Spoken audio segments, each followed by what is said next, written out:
சங்கீதக்காரனாக தாவீது சொன்னான், நான் உம்மாலே நான் ஒரு சேனைக்குள் பாய்வேன், உம்மாலே நான் ஒரு மதிலை தாண்டுவேன். என்னுடைய பலத்தினாலே அல்ல, உம்மாலே எல்லாரும் நாம் செய்வேன் என்பதுதான் விசுவாசம். யோவான் எழுதின சுவிசேஷம் 11ஆம் அதிகாரம் 40ஆம் வசனத்தில் ஆண்டவர் சொன்னார், நீ விசுவாசித்தால் தேவனுடைய மகிமையை பார்ப்பார். நம்ம விசுவாசித்தோம் என்றால் நாம் தேவனுடைய மகிமையை நிச்சயமாய் பார்க்க முடியும்.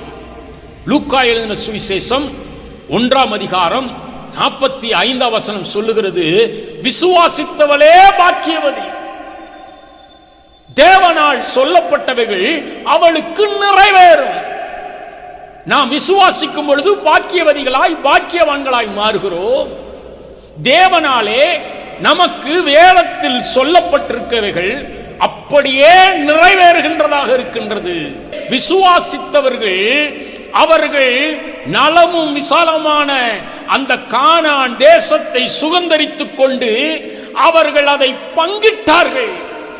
அவிசுவாசம் உள்ளவர்கள் வனாந்திரத்திலே அலைந்து அலைந்து மரித்து போனார்கள். எபிரேயருக்கு எழுதின நிருபம் 3ஆம் அதிகாரம் 17, 18, 19 வசனங்களை நீங்கள் வாசித்து பார்க்கும் பொழுது அவர்கள் அவிசுவாசத்தினாலே வனாந்திரத்திலே சவங்களாக மடிந்தார்கள். விசுவாசிக்காத யாருமே கானான் தேசத்துக்குள்ளாக உள்ள பிரவேசிக்க முடியல. விசுவாசிக்காதவங்க யாருமே தேவனுடைய அற்புதத்தை ஒரு நாளும் பெற்றுக்கொள்ள முடியாது. சமாரியா தேசத்திலே அங்கே ஒரு மிகப்பெரிய பஞ்சம்.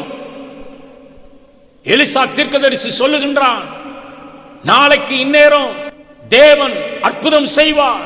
ராஜாவுக்கு கைலாகு ஒடுக்கிறவன் சொன்னா, வானத்தின் மதகுகளை பொத்துக்கொண்டு உங்கள் தேவன் போட்டாலும் அது நடக்கவே நடக்காது. எலிசா சொன்னா, நீ அதை கண்களினாலே பார்ப்பாய், ஆனால் அவைகளை நீ புசிக்க மாட்டாய், அனுபவிக்க மாட்டாய். விசுவாசிக்காதவங்க ஒருத்தரும் ஆண்டவருடைய நன்மைகளை நிச்சயமாக பெற்றுக்கொள்ளவே முடியாது.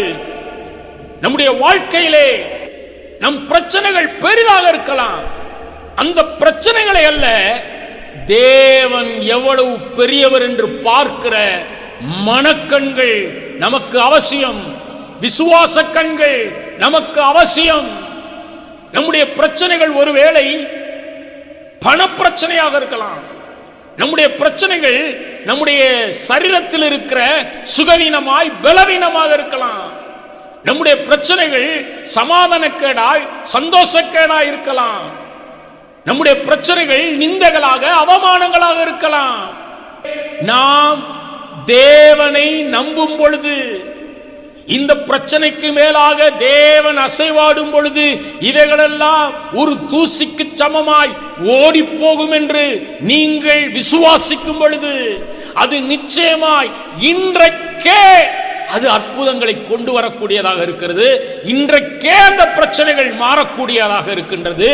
தேவன் நிச்சயமாக அந்த பிரச்சனைகளை மாற்றுகிறவராக இருக்கின்றார்.